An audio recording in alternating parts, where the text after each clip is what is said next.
Well, here we are again for another podcast episode of Solving Life's Next Chapter. And I'm Cheryl Keamy from Neighbors Who Care.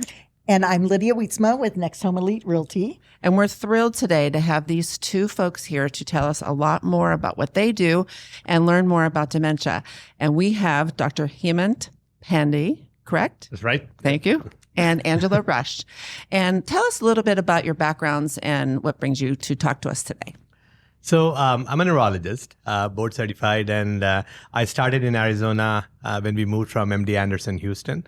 And so we built a stroke program at Chandler Regional. I was the stroke director for 5 to 6 years until 2016. It was very fascinating. At that time, I interacted with the whole EMS, the community, because we had to do stroke training on ground, to recognize patients, what are the symptoms of stroke, why time is very important, how to get on early. So that was my first sense of commitment with the community. Great. So built that, then, at the same time started my office, Brain and Spine Center. We started in 2010, 2 locations, Chandler and Casa Grande. And then as the practice evolved and as I pulled away from the stroke directorship, we realized that in the world of memory loss or dementia, there was not much to offer to a patient or to the family members. True. We had a diagnosis. We would say, okay, you have Alzheimer's. And then as frustrating as it might sound, I would walk out with like, what do I do? From here on, do the best you can. Do the best you can. It's like, okay, am I going to lose my... And it's very scary because patients are like, can I live independently in my house? Right. Can I drive? Who's going to take care of my finances? And, so that's when we started the research. Yeah. You saw the need and the I saw the need. Yeah, that I have need. to offer something which is beyond the normal, the care that's given in a neurologist office. So we started the research center. And in fact, one of the very first trial that we did was a trial for a condition called mild cognitive impairment, which means the very early stages of dementia, which means you have memory loss, but you can still do everything that you want to do. So that was our first trial. We recruited a whole bunch of patients at that time. The trial did not have favorable outcomes. But then I realized that the trials were offering a very massive, support to the family. How? You had diagnostic tools. You had 100% confirmatory diagnosis that this was Alzheimer's. Traditionally, in offices, you go, you get the workup done, and they'll say, I think you have Alzheimer's. Let's see how time goes on. Right. And as time goes on, come back for another appointment. Right. And it will expose yourself. The next time you see the patient, they have a family member, caregiver, they're on the wheelchair, and you have lost valuable time. Right. So the diagnostic tools were optimized. And then we had certain treatments that we could offer to the patients, which was directed truly towards the cause of the dementia. So I think that's when the research centers, started filling up. We have done one of very successful trials in our practice, more than 15. Angela has been with us for the practice, for a long time. So we are right now providing care to patients who need neurological care. We are specifically building up a program for patients with memory loss and dementia. And this is because this last year has been fascinating. Right. We have new ways to diagnose Alzheimer's. We have new ways to treat. And I guess we'll talk about all that. Yep. So I think there's a massive need. So just to clarify, there are 3 entities. There's the MD First Research. That's the research entity, and yes. that is located in Chandler, right? Yeah.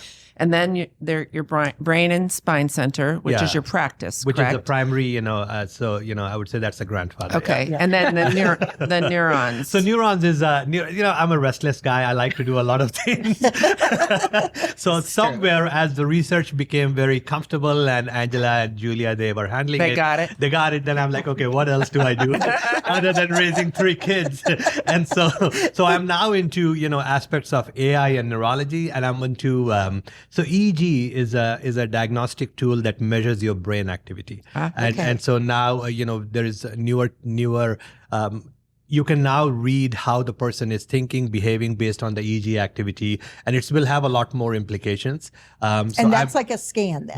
That's an imaging. That's not really. It's a procedure, I would say. You put electrodes on the head, and you record brain activity. Okay. So now I have, I'm into that, and then you build models about how that's and work. I offer that to other neurologists so that they can do it in their office. That's a whole podcast. Cool. I know. That's another day of coming in. Actually, a lot of newer companies like Sephora and Zara, they are using your brain activity to see how engaged the client is.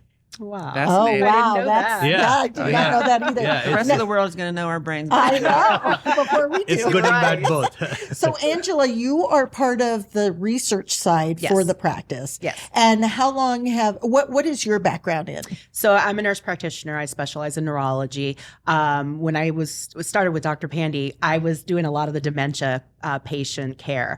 And when he and I started working together in research, we have a lot of these trials that we're doing. And that's my interest is there. My mom has Alzheimer's. So everything kind of fell into place. Right. I think that, like Dr. Pandey said, this is a way of giving patients new options that we didn't traditionally have, and different ways of getting some of the testing that historically the insurance companies don't want to pay for. They were declining. It's true. Yeah. So it's just new options that they didn't have in the past. And we interact regularly with folks who live with dementia with the Memory Cafe in Sun Lakes. And now there's a new Memory Cafe in Chandler as well. And a lot of these families have never gotten a diagnosis. Right. So they don't really know exactly what they're dealing with, but they're just dealing with it. Yeah. So I think there's a lot of folks out there could benefit from learning more through what you're doing. And that's the nice option that Dr. Pandey always talks to them in the clinic about, is that we believe it's this, but let's get a confirmation. Let's have you go to research. What is there to lose outside of the fact that maybe it'll come back negative, that you don't have that plaque that's associated with Alzheimer's disease? And it was a free test for them. Okay. Yeah. Okay. So your research department started in about 2018, you said, right? Is that when you started? We started in 2018. Okay. I think we have done close to 17 to 20 trials. Over 30. Over 30. There we go. So yeah. I should beat myself up. I think it's my coffee. Over 30. We have a very high recruitment rate, and almost all the recruitment is from the community without any advertisement. Yep. So we have successfully recruited, for the trials. We have now very good relationship with some of the major players like Lilly, Biogen, Eisai. So they kind of know that the practice is very, it'll follow the protocols. And I think, it's been really good. A lot of our patients actually become very closely attached because I see them in the clinic 3 or 4 times a year. They see someone in the research almost monthly or sometimes every 6 weeks. Relationship building. Yeah. And, I have 30 minutes or 15 minutes. Research is 2 to 3 hours. So they talk about, everything that's happening in life. Right. And then they will tell us this patient needs this support and all that. So I think and so a lot of our research patients will come back after the trial is over and say, is there anything else for me?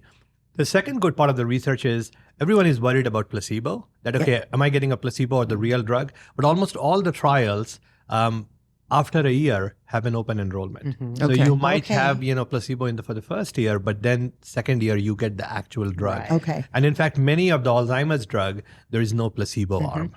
Right. So the beauty is you are getting the real drug. Okay. Why don't we talk a little bit about the disease itself of dementia, or Alzheimer's, I should say, because I understand dementia is not the disease, it's just a collection of symptoms. So tell us a little bit about the difference between Alzheimer's and dementia. Yeah, so that's probably the most common, I think, myth we have is all Alzheimer's is dementia and all dementia is Alzheimer's. So dementia collectively means memory loss.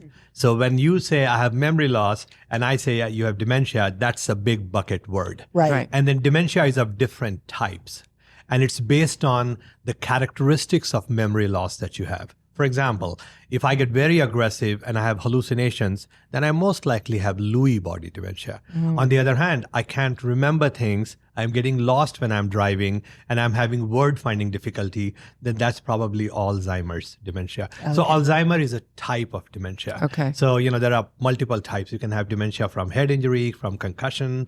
You can have dementia from medications, which is called pseudo dementia or depression. Or UTIs. Or UTI. And you can't even get dementia from strokes, right? Exactly. So vascular dementia. Parkinson's. Yeah. So that's called a vascular. So Alzheimer's is one type of dementia. The most common type, the second most common type they say is Lewy body, but it's Okay. one specific type of dementia. So your studies then and your research have specifics. Like, so I heard you mention that Lewy body, you had a study for that. You have a study for Alzheimer's. You have specific dementia Right. diseases Yeah, that you're doing and studies primarily on. it's Alzheimer's disease. I see, okay. Yeah, Okay. but they're Good to know. they are expanding that Okay. world of dementia. So that's very critical, and that's the best part of all the trials is you won't be enrolled until there is a definitive diagnosis, and the definitive diagnosis is either based on a blood biomarker or Okay. based on a PET scan that has about 95 to 97% sensitivity and specificity.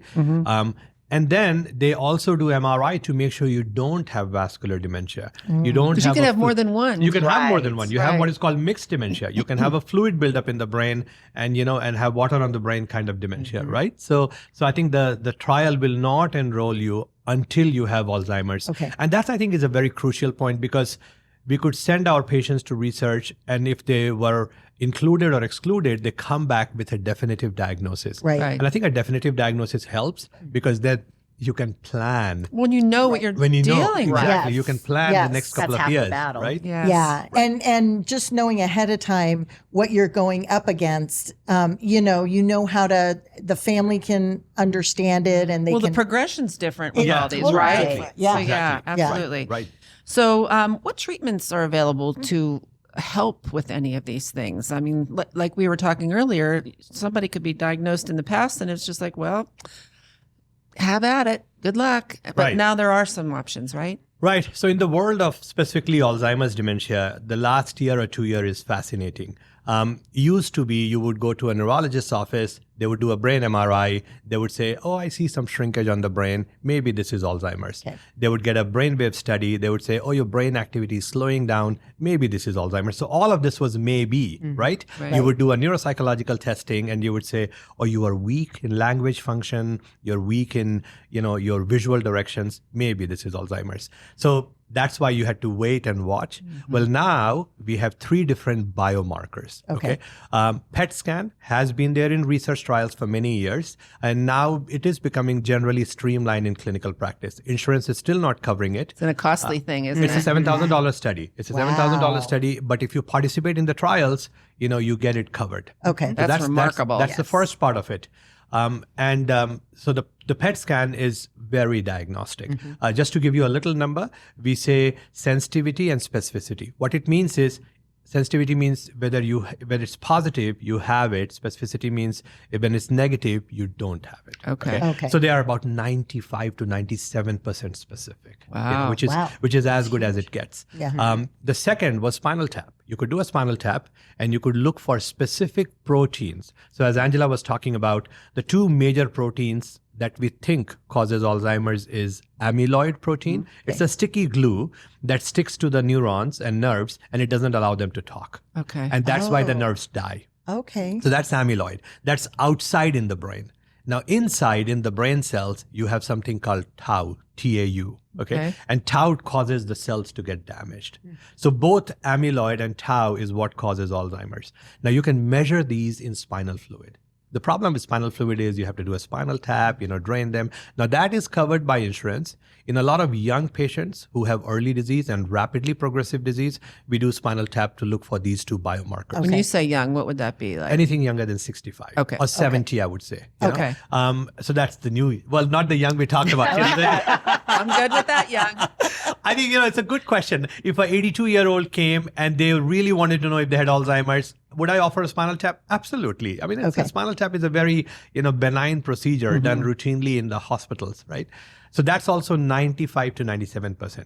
Now, the magic is into blood biomarkers. So we now have blood tests, and there have been blood tests, going on for some time, but they were in research trial. So one of the advantages to us is all the biomarkers that were in research, we are now able to pull them into clinical practice. Wow. So the thing is, you can get a blood test, Yes. and then it measures the tau and the amyloid, and they are about 90% sensitive or specific. So they're not covered by insurance yet, but we have figured out a way to have a relationship with the company, and they do the financial testing, and then they can tell you. So what used to be a $1,200 to $1,400 test is now around $100 or less than $100. Wow, that's and that huge. will tell you.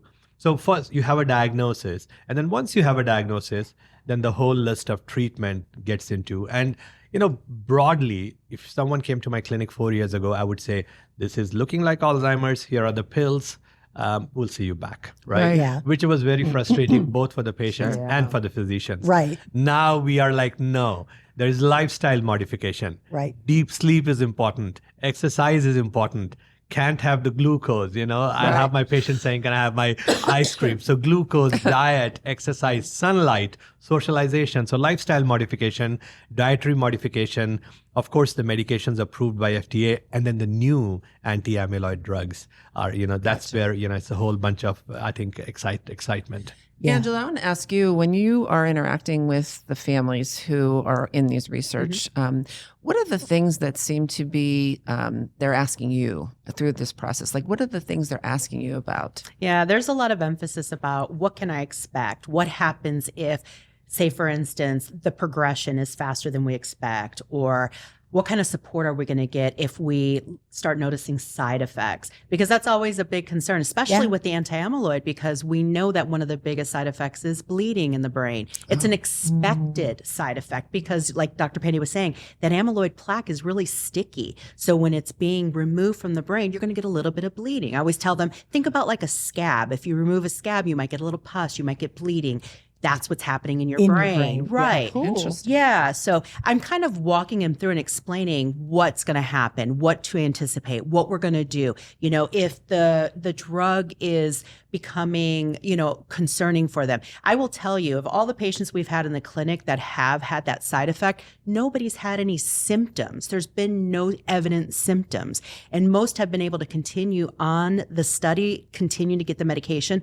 Only a couple of people have had to pause it to give their brain time to kind of reabsorb or But you're all looking at this, Right. You're studying Very this to make sure frequently. when things come up, you address it right away. So that's the Exactly. advantage in research is in clinical practice, there is guideline that you get MRIs done so frequently. In research, that guideline is a lot more tighter, a lot more Right. frequent. So there are eyes on them a Yes, lot constantly, more. yeah. Right. Yeah. And we actually have the freedom to order an MRI as frequently as Exactly. I want or feel it's Wow. necessary. Okay. Yes. Wow. That's Yeah. remarkable. That is Yeah. remarkable. So it's a lot of reassurance and letting them know, like, we are really holding your hand through this entire process. And we're often, like Dr. Pandey said, picking up on signs and symptoms even more quickly than they do in the Yeah. clinic. Right. Yeah. And once the research is done, it goes out to all the medical people. Published or Yes. Yeah. Right. So we are in a really good place right now because we have drugs which are approved, and then we have drugs we have in research. Okay. So for example, amyloid, which is the sticky protein, that everybody has studied. We already have 2 drugs which are approved for their removal. They are of different strengths. They have different risk factors. A third drug is about to be, addressed. But now we have a tau drug which is in research. It is not commercially available and won't be commercially available. Okay. I really think in the coming days, you're probably going to need a combination of the drugs because Gotcha. we don't know who has amyloid, who has tau, who has a mix of both. Oh, okay. So I think, so the research offers a whole bunch of new options. Number one. Number two, 4 of us, we get our blood test done. Maybe 1 of us have amyloid and no symptoms. So Okay. this is called pre-symptomatic disease, Oh, which means you have the cholesterol, but you don't have the heart attack yet. Right. You will get the heart attack or the Alzheimer's in 10 years. Okay. So between now and 10 years, can I get these amyloid drugs? So there are now research trials for pre-symptomatic patients who have amyloid in their blood marker. Oh, very do you cool. feel a sense of like a race? Like with the baby boomers getting older, I mean, do you feel a sense like we really got to work on this because there's so many of us getting to these ages Right. Yeah. where we're terrified? Actually, so more than I that, sense the race. Yeah, so more than that, it's the burden the disease brings on the patient Yep. and on the caregiver. And the families. So after about 4 years, I tell my patients, I'm not worried about you. I'm worried about your caregiver. Why? Because she's going to burn out, Yep. from the guilt of not being able to handle. There is no support system. You cannot get insurance to pay for home health. You cannot get insurance to pay for moving them into a facility. That's true. These are very expensive. Each facility is anywhere between $5,000 to $6,000 a month. They don't cover a lot. And we know that 30% of caregivers pass before the person that they're caring for. Yeah.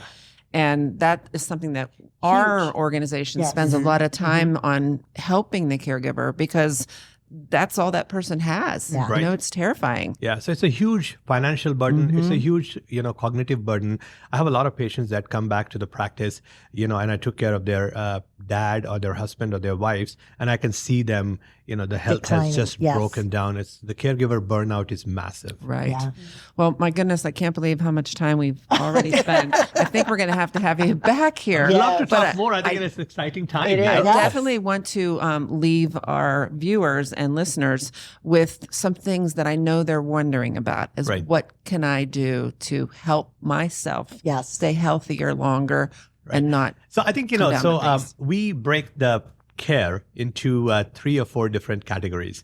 Pharmaceuticals we talked about, the Sure. new drugs which are available. There has been FDA-approved drugs, the Aricept and the Memantine. And I tell the patients, they don't open up the freeways, they open up the local roads. So Yes. they increase your neuronal activity to kind of help them function. But there are some lifestyle factors which are very critical. Right. So the most important cause for Alzheimer's is age, which we can't really do anything about. Right. The second is lifestyle modifications such as sleep. So we know that when you go into deep sleep, the brain goes through, the lymphatic system cleans the amyloid. So we all make amyloid and we all clean it up. Okay. But in deep sleep, the cleansing is faster. So you want to have deep sleep. You want to have good night's sleep. So sleep is really important. Very critical. Yeah, very critical. People who are sleep deprived, people who work graveyard shifts are at a higher risk of, cognitive That makes things. sense. I mean, yeah. Yeah, so that's the first thing. The Interesting. second thing is diet. Okay. So there is a new diet which is approved called MIND diet, MIND. It's a combination of Mediterranean diet and DASH diet. DASH diet was a diet for hypertension and for heart disease. So they've taken the combination and they said this is good for brain.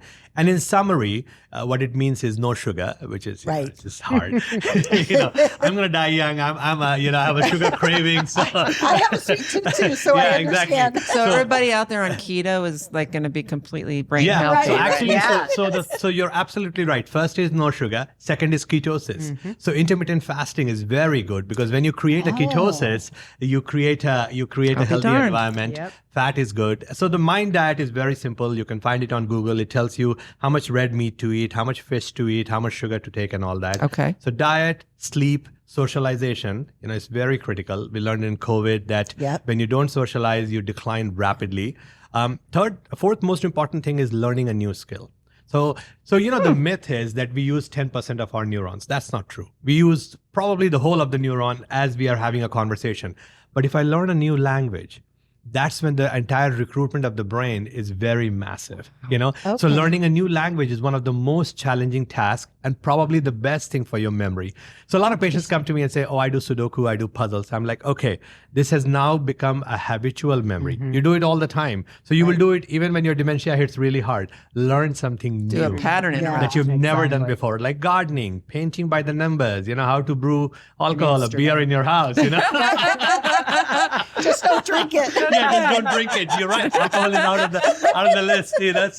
So sleep, I think, cognitive, and the last thing we are beginning to bring in our practice is cognitive therapy. So what happens is in certain dementias, certain functions of cognition is affected, like in Alzheimer's, and your family, your listeners can do a test called AD8. It's a very simple test for their family members.